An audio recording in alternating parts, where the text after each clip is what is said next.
Group ਅੰਦਰ ਇੱਕ ਸ਼ਬਦ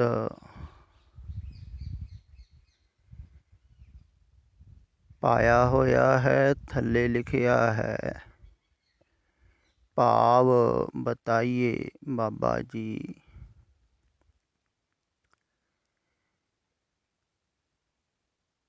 ਭਾਵ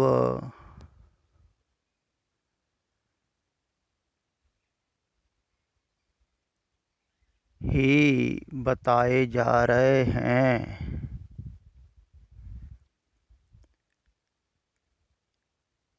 पर भाव समझ ਵਿੱਚ ਨਹੀਂ ਆਉਂਦੇ ਹਨ। ਇਹ ਤੁਹਾਨੂੰ ਗੱਲ ਸਮਝ ਵਿੱਚ ਨਹੀਂ ਆਉਂਦੀ ਹੈ ਵੀ ਜਿਹੜੇ ਭਾਵ ਹਨ ਨਾ, ਉਹ ਬੁੱਧੀ ਦਾ ਵਿਸ਼ਾ ਨਹੀਂ ਹਨ।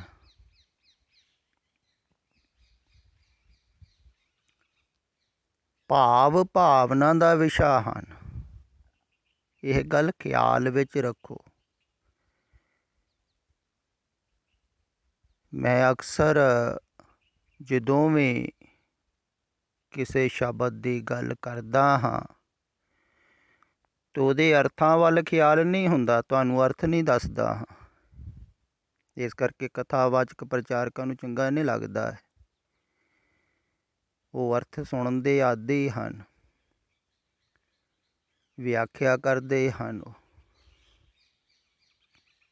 ਕਿਉਂਕਿ ਉਹਨਾਂ ਦੀ ਪਕੜ ਸ਼ਬਦਾਂ ਤੱਕ ਹੈ। ਜਿਹਦੀ ਪਕੜ ਸ਼ਬਦ ਤੱਕ ਹੈ, ਸ਼ਬਦ ਦੇ ਅਰਥ ਕਰਦਾ ਹੈ, ਅਤੇ ਜਿਹਦੀ ਪਕੜ ਸ਼ਬਦ ਤੋਂ ਅਤੀਤ ਦੀ ਹੈ, ਉਹ ਸ਼ਬਦ ਦੇ ਭਾਵ ਨੂੰ ਦੱਸਦਾ ਹੈ ਵੀ ਸ਼ਬਦ ਕਿਹੜੇ ਭਾਵ 'ਚੋਂ ਆਇਆ ਹੈ, ਸ਼ਬਦ ਦਾ ਵਾਸਤਵਿਕ ਭਾਵ ਕੀ ਹੈ। ਅਤੇ ਜਿਹੜਾ ਭਾਵ ਹੈ ਨਾ, ਉਹ ਬੁੱਧੀ ਦੀ ਪਕੜ ਵਿੱਚ ਨਹੀਂ ਆਉਂਦਾ ਹੈ। ਜਿਵੇਂ ਇਵੇਂ ਸਮਝ ਲਵੋ ਵੀ ਕੋਈ ਕਵੇ ਵੀ ਮੈਂ ਬਹੁਤ ਪ੍ਰੇਮ ਕਰਦਾ ਹਾਂ ਜਾਂ ਕਰਦੀ ਹਾਂ ਕਿਸੇ ਨੂੰ ਵੀ,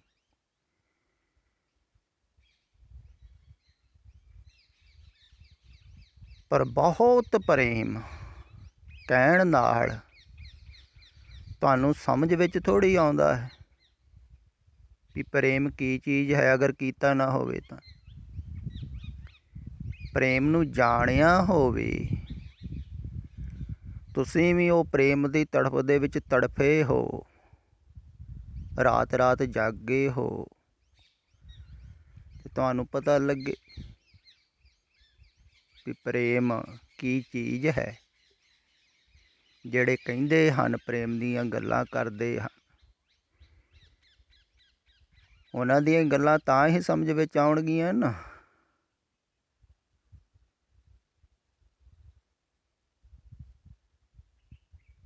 ਹੁਣ ਸੋਹਣੀ ਮਹੀਵਾਲ ਦੇ ਤੁਸੀਂ ਕਿਸੇ ਪੜ੍ਹੀ ਜਾਓ ਤਾਂ ਪ੍ਰੇਮ ਥੋੜ੍ਹੀ ਸਮਝ ਵਿੱਚ ਆਵੇਗਾ।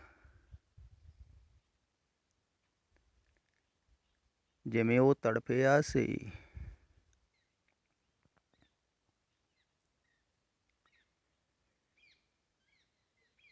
ਜਿਵੇਂ ਮਜਨੂੰ ਸੁੱਕਾ ਸੀ ਇੱਕ ਦਰਖਤ ਦੇ ਥੱਲੇ ਬੈਠਾ ਬੈਠਾ, ਤੁਸੀਂ ਵੀ ਸੁੱਕੋ ਨਾ, ਤੜਫੋ ਨਾ, ਪਤਾ ਥੋੜ੍ਹੀ ਲੱਗੇਗਾ।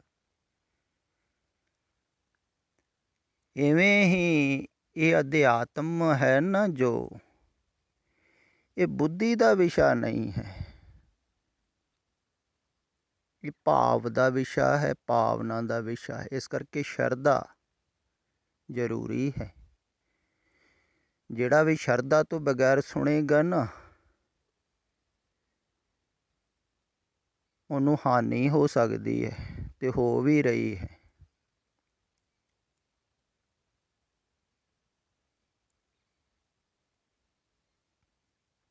ਕਿਉਂਕਿ ਉਹ ਜੋ ਵੀ ਅਰਥ ਕਰਦਾ ਹੈ, ਜੋ ਵੀ ਸਮਝਦਾ ਹੈ, ਉਹ ਆਪਣੇ ਮਨ ਦੇ ਅਨੁਕੂਲ ਸਮਝ ਲੈਂਦਾ ਹੈ ਅਤੇ ਕਹਿ ਦਿੰਦਾ ਹੈ ਮੈਂ ਸਮਝ ਲਿਆ ਹੈ।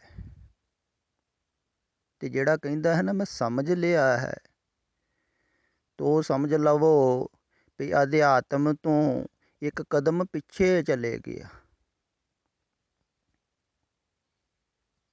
ਅੱਗੇ ਨਹੀਂ ਗਿਆ, ਪਿੱਛੇ ਨੂੰ ਚਲੇ ਗਿਆ।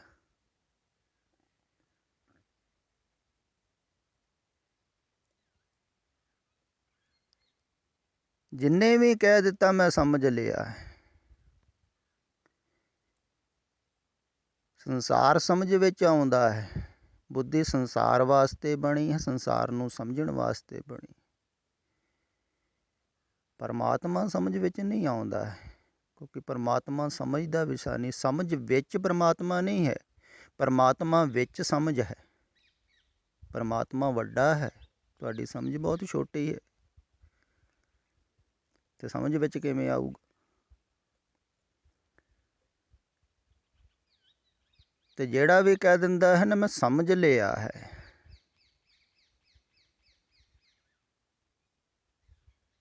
ਖਿਆਲ ਵਿੱਚ ਆ ਗਿਆ ਅਗਰ ਤੁਹਾਡੇ ਸਮਝ ਲਈ ਗੱਲ, ਪਤਾ ਲੱਗ ਗਿਆ, ਮੌਲਾ ਕੇਲ ਕਰੇ ਪ੍ਰਭ ਆਪੇ, ਜਿਵੇਂ ਰਾਗੀ ਸਿੰਘ ਗਾ ਰਿਹਾ ਵੀ ਸਮਝ ਲਿਆ ਖੇਲ। ਤੇ ਸਮਝ ਲੈਣਾ ਤੁਸੀਂ ਪਿੱਛੇ ਚਲੇ ਗਏ ਥੋੜ੍ਹਾ ਜਿਹਾ, ਸਮਝਦਾਰੀ ਦਾ ਹੰਕਾਰ ਹੋ ਗਿਆ, ਅਹਮ ਵੱਧ ਗਈ।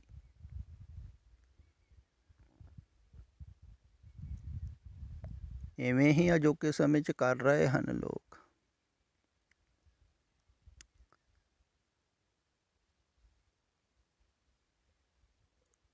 ਕਿਉਂਕਿ ਅਜੋਕੇ ਸਮੇਂ 'ਚ ਸੁਣਨ ਦੀ ਬੜੀ ਸੁਵਿਧਾ ਹੈ।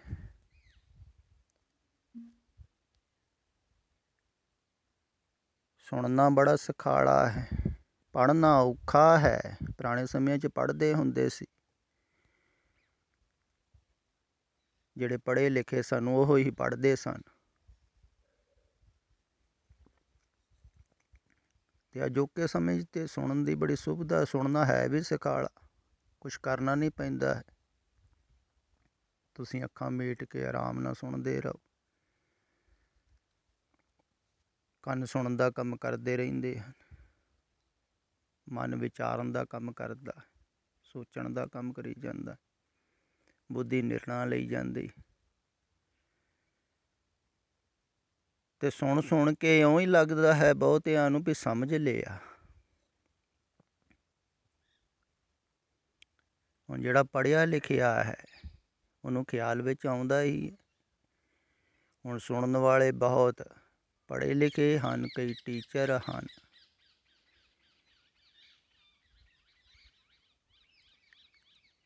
ਕਈ ਡਾਕਟਰ ਹਨ,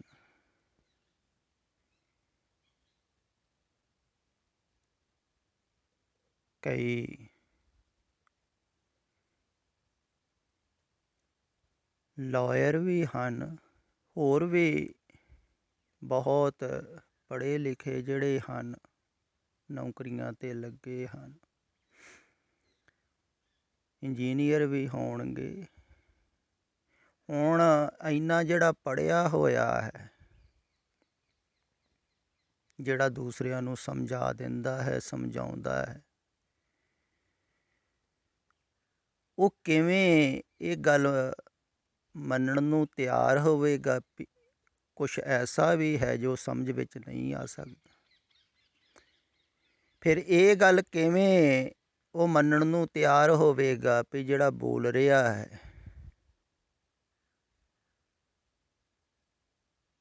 ਉਹ ਸਮਝ ਦੇ ਤਲ ਤੋਂ ਨਹੀਂ ਬੋਲ ਰਿਹਾ ਹੈ? ਇਸੇ ਕਾਰਨ ਹੀ ਖਿਆਲ ਵਿੱਚ ਰੱਖਿਓ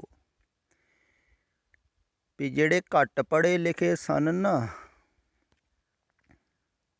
ਜਾਂ ਗਰੀਬ ਘਰਾਣਿਆਂ ਦੇ ਸਨ, ਉਹਨਾਂ ਕੋਲ ਲੋਕ ਘੱਟ ਗਏ ਸਨ। ਜਿਵੇਂ ਕਬੀਰ ਜੀ ਹਨ, ਰਵਿਦਾਸ ਜੀ ਹਨ, ਇਹਨਾਂ ਦੇ ਬਹੁਤੇ ਸ਼ਿਸ਼ ਨਹੀਂ ਹੋਏ। ਕਿਉਂ? ਕੋਈ ਪਰੰਪਰਾ ਨਹੀਂ ਚੱਲੀ ਹੈ ਸ਼ਿਸ਼ਾਂ ਦੀ, ਕਿਉਂਕਿ ਲੋਕ ਸਮਝਦੇ ਸਨ ਪੜ੍ਹੇ ਲਿਖੇ ਤੇ ਬਹੁਤੇ ਹੈ ਨਹੀਂ। ਫਿਰ ਗਰੀਬ ਘਰਾਣਿਆਂ ਦੀ, ਅਮੀਰ ਆਦਮੀ ਕਿਵੇਂ ਜਾਵੇ?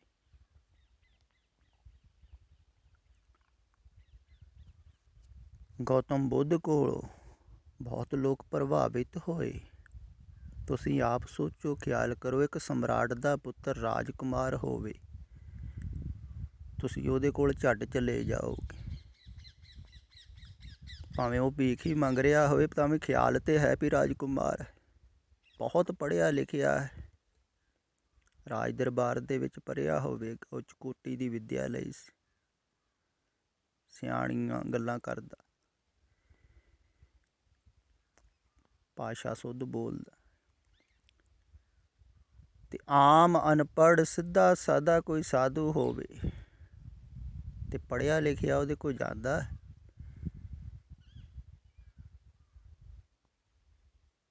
ਉਹਨੂੰ ਸ਼ਰਮ ਆਉਂਦੀ ਹੈ ਵੀ ਲੋਕ ਕੀ ਕਹਿਣਗੇ, ਇੰਨਾ ਪੜ੍ਹ ਲਿਖ ਕੇ, ਇੰਨੇ ਕੋਰਸ ਕੀਤੇ, ਇੰਨੀ ਉੱਚ ਪਦਵੀ 'ਤੇ ਬੈਠ ਕੇ ਅਨਪੜ੍ਹ ਸਾਧੂ ਕੋਲ ਬੈਠਾ, ਅਨਪੜ੍ਹ ਹੀ ਹੋਵੇਗਾ ਲੋਕ ਕਹਿੰਦੇ ਆ।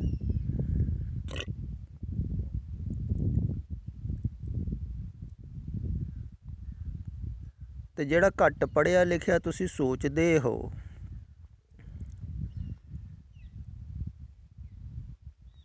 ਤੇ ਉਹ ਵੀ ਐਸੀ ਗੱਲ ਕਰ ਸਕਦਾ ਹੈ ਜਿਹੜੀ ਤੁਹਾਡੀ ਪਕੜ ਵਿੱਚ ਨਾ ਆਵੇ, ਪੜ੍ਹਿਆ ਲਿਖਿਆਂ ਦੀ ਪਕੜ ਵਿੱਚ ਨਾ ਆਵੇ, ਸਮਝ ਵਿੱਚ ਨਾ ਆਵੇ। ਤੁਹਾਨੂੰ ਇਹ ਗੱਲ ਖਿਆਲ ਵਿੱਚ ਥੋੜ੍ਹੀ ਆਉਂਦੀ, ਤੁਸੀਂ ਸੋਚਦੇ ਹੋ ਬਹੁਤ ਜ਼ਿਆਦਾ ਕੋਈ ਪੜ੍ਹਿਆ ਹੋਵੇ ਨਾ, ਨੌਲੇਜ ਹੋਵੇ, ਫਿਰ। ਪਰ ਇੱਥੇ ਉਲਟੀ ਗੱਲ ਹੈ, ਪੜ੍ਹਿਆ ਅਨਪੜ੍ਹਿਆ ਪਰਮਗਤ ਪਾਵੇ। ਇੱਥੇ ਅਨਪੜ੍ਹ ਜਿਹੜਾ ਪਰਮਗਤੀ ਨੂੰ ਪਾ ਲੈਂਦਾ ਹੈ ਨਾ, ਉਹ ਇੱਕ ਬਰਾਬਰ ਹੋ ਜਾਂਦੇ ਹਨ ਪੜ੍ਹੇ ਅਤੇ ਅਨਪੜ੍ਹ, ਕਿਉਂਕਿ ਇਹ ਬੁੱਧੀ ਦਾ ਵਿਸ਼ਾ ਨਹੀਂ ਹੈ। ਜਿਹੜਾ ਬੁੱਧੀ ਤੋਂ ਪਾਰ ਚਲੇ ਗਿਆ, ਉਹ ਭਾਵੇਂ ਪੜ੍ਹਿਆ ਲਿਖਿਆ ਹੈ ਭਾਵੇਂ ਅਨਪੜ੍ਹ ਹੈ, ਉਹਨਾਂ ਦਾ ਗਿਆਨ ਇੱਕੋ ਜਿਹਾ ਹੀ ਹੁੰਦਾ ਹੈ।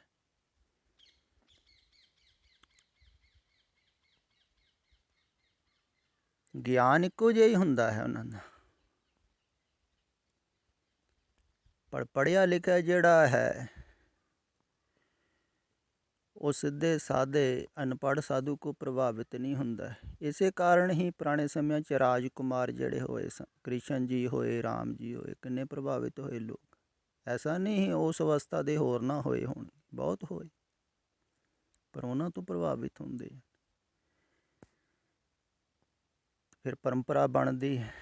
ਬਾਬੇ ਨਾਨਕ ਤੋਂ ਵੀ ਬਹੁਤ ਘੱਟ ਪ੍ਰਭਾਵਿਤ ਹੋਏ, ਪਰ ਪਿੱਛੇ ਪਰੰਪਰਾ ਚੱਲੀ ਹੈ 10 ਗੁਰੂਆਂ ਦੀ, ਤਾਂ ਬਹੁਤ ਸਿੱਖੀ ਸੇਵਕੀ ਹੋਈ ਆਸਤੇ ਆਸਤੇ।